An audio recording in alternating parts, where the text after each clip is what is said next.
श्रीमद् भागवत गीता में भगवान श्री कृष्ण कहते हैं कि पूरी तरह बस में किया हुआ मन हमारा सबसे अच्छा मित्र होता है, लेकिन वही मन जब हमसे अनियंत्रित हो जाता है तो वह हमारा सबसे बड़ा शत्रु हो जाता है। नमस्कार, मेरा नाम है भुवनेश यादव और आप लोग देख रहे हैं हमारा YouTube channel I am Bhuvnesh Yadav. स्वागत है आपके अपने YouTube चैनल में।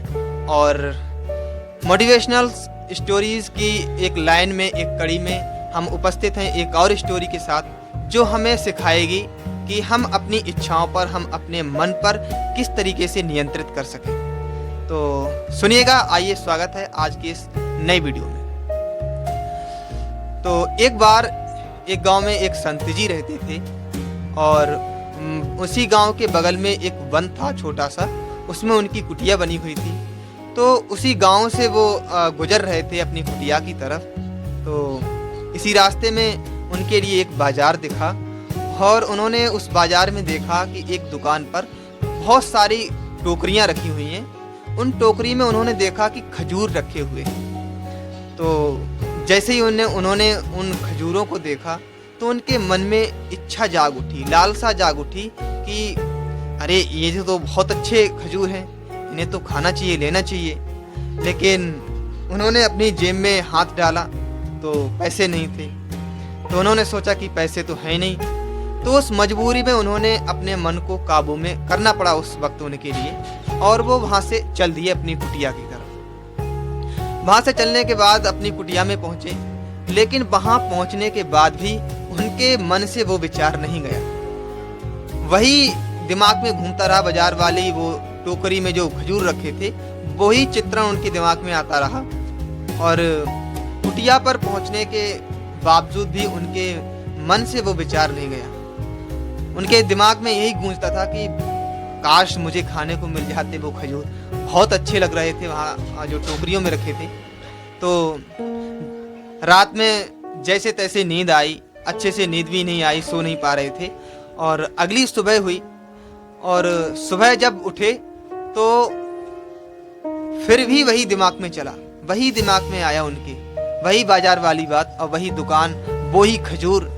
तो उन्होंने सोचा कि अगर खजूर खाने हैं तो पैसे तो चाहिएगा, पैसे लाने पड़ेंगे कहीं ना कहीं से। तो उनके पास में उनकी कुटिया ही उसी वन में थी। तो उन्होंने वन से कुछ लकड़ियों को इकट्ठा किया और उन लकड़ियों का गट्ठर बनाया और उस गट्ठर को लेकर के उन्होंने अपने कंधे पर रख दिया और कंधे पर लेकर के और वो वहाँ से चल दिए बाजार के लिए। और शारीरिक रूप से थोड़ा कमज़ोर थे, तो काफ़ी थक रहे थे, चलते चले जा रहे थे बाजार की ओर। और रास्ते में एक वृक्ष पड़ा तो उन्होंने सोचा कि क्यों ना थोड़ी देर आराम कर लें। गट्ठर रखा था यहाँ पर कंधे पर, तो उस वजह से उन्होंने थोड़ी थकान महसूस हुई। उन्होंने उस गट्ठर को उतारा और वहीं वृक्ष के नीचे रख दिया और थोड़ी देर आराम किया। आराम करने के बाद फिर वो वहीं उठाया उस गट्ठर को और बाजार की तरफ चल दिए। उस गट्ठर को लेकर के वो बाजार पहुँचे और बाजार में जाकर के उन्होंने उस लकड़ियों के गट्ठर को बेचा। और उस लकड़ियों के गट्ठर को बेचने के बाद जो धन एकत्र हुआ, पैसा मिला, उस पैसों को लेकर वो वहाँ उस दुकान पर पहुँचे जहाँ वो उस टोकरियों में खजूर रखे थे। उन्होंने उन पैसों से सारे पैसे दिए दुकानदार को और उन खजूरों को खरीद लिया। अब उन खजूरों को लेकर के संत जी वहाँ से अपनी कुटिया की ओर चले। जैसे ही उस दुकान से निकले और रास्ते पर आए तो उनके दिमाग में अचानक से आया कि आज हमारे मन में ये खजूर लेने की इच्छा जागृत हुई, तो ये तो हमने खरीद लिए, लेकिन आने वाले समय में हमारे दिमाग में, हमारे मन में कुछ और भी इच्छा होगी। तो उन्होंने कहा कि हम तो एक साधु व्यक्ति हैं, हमारे अंदर तो ये नहीं होनी चाहिए, और हालांकि किसी के भी अंदर नहीं होनी चाहिए कि हम कोई भी चीज़ दिमाग में आया, कोई भी चीज़ मन में आया, हमारी इच्छा जागृत हुई और हम उस पर काम करना स्टार्ट हो गए। तो इच्छा तो, मन तो हमारा अच्छे काम के लिए भी होती है और एक तरफ गलत काम के लिए भी होती है।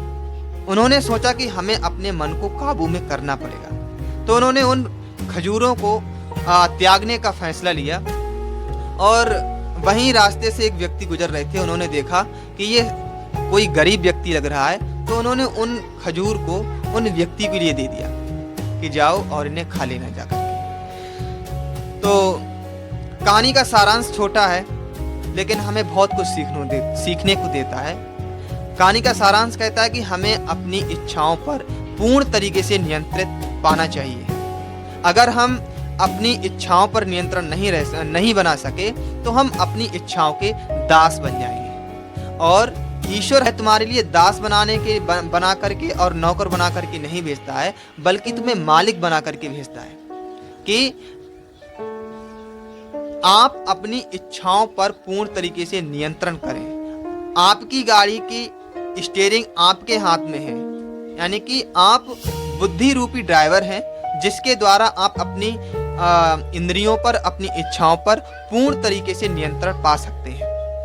भगवान श्री कृष्ण गीता में भी कहते हैं, भगवान श्री कृष्ण अर्जुन से कह रहे हैं कि असंशयम महाबाहु मनो दुर्निग्रहम चलम अभ्यासेन तु कौन्ते वैराग्येण च गृह्यते। अर्थात हे महाबाहु, निसंदेह मन चंचल है, मन चलायमान है और इसको बहुत ही कठिनता से बस में ला पाता है।